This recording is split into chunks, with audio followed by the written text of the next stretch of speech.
বিয়ের সব আনুষ্ঠানিকতা সম্পন্ন করলেন বলিউড নায়িকা সোনাক্ষী ও অভিনেতা জহির। নানা প্রতিবন্ধকতা পেরিয়ে অবশেষে তারা নতুন জীবন শুরু করলেন। এই জুটির বিয়ের ছবি এরই মধ্যে প্রকাশ্যে এসেছে।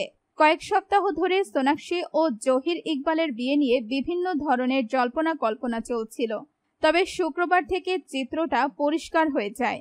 মেহেদির অনুষ্ঠান থেকে শনিবার অভিনেত্রীর বাড়িতে পূজা পাঠ সবকিছুই ক্যামেরাবন্দি হয়েছে ফটো সাংবাদিকদের।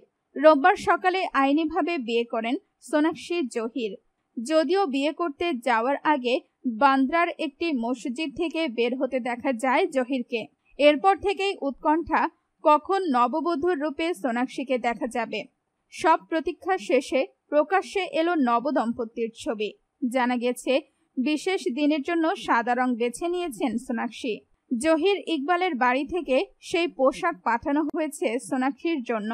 গাড়িতে করে সেই সাদা শাড়ি নিয়ে যাওয়ার সময় ফটো সাংবাদিকদের ক্যামেরায় তা ধরা পড়ে।